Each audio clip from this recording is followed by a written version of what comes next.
We're in Italy. We're sailing a very Italian looking boat in very Italian conditions, and it's fantastic.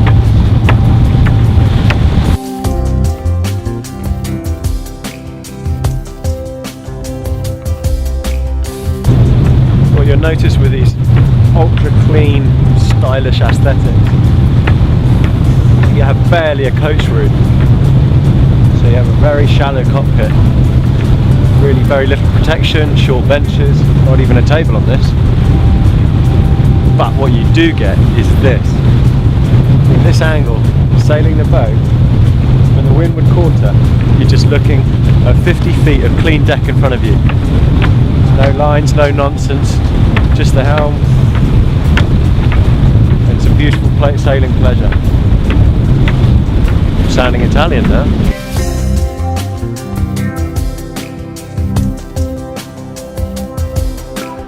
So in these sort of flat water conditions, it's for a powerful boat, she's alright to manage. You know, it's just me on deck at the moment. We've been generally sailing along at sort of 8–9.5 knots. And yes, you've got this ultra clean deck, but everything's led back into this area here. Clutches, all the lines led under the coamings neatly, basically 2 inches because you're on a self-tacking jib. So the helm can sit in here,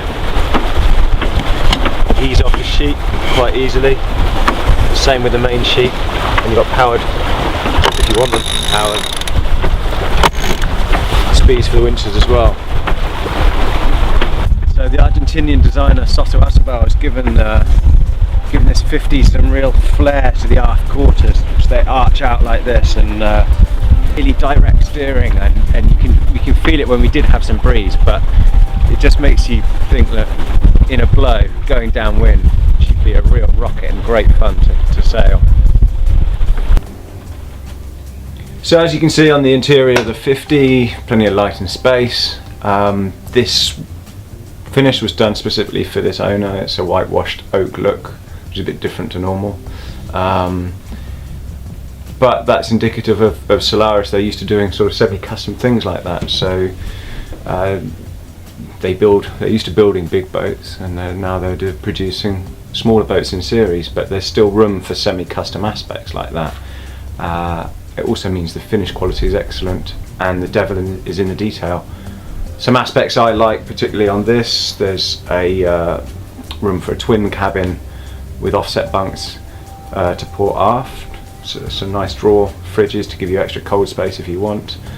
There's a really nice wet weather locker in the heads, and areas you need to, as well as a single level sole, which makes life easy walking through the boat. Everything lifts up for access to stowage. I like for example, on the forward berth, that lifts up on struts to give you plenty of stowage room in there. All in all, smartly finished interior.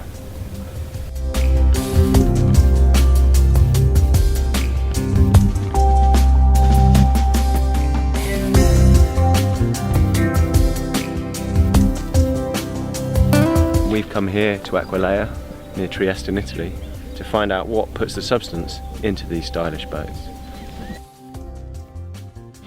So coming to the yard is always a great way of seeing, obviously, how the boats are put together, but really what lurks beneath all the floorboards, how their boats are constructed. So when I talk about substance of the Solaris, here's a great example. The thickness of the foam cord bulkheads, which are laminated both to the hull and to the deck, not glued, laminated, so it keeps a really stiff structure. And this is the 58, but the build is the same. They're Vinalesta infused hulls, and you get to see how the tanks are bedded in, how the stiffeners, longitudinal stringers are put in, and the chain plate structures, all composite as well. And it's a great way of appreciating how well built these boats are.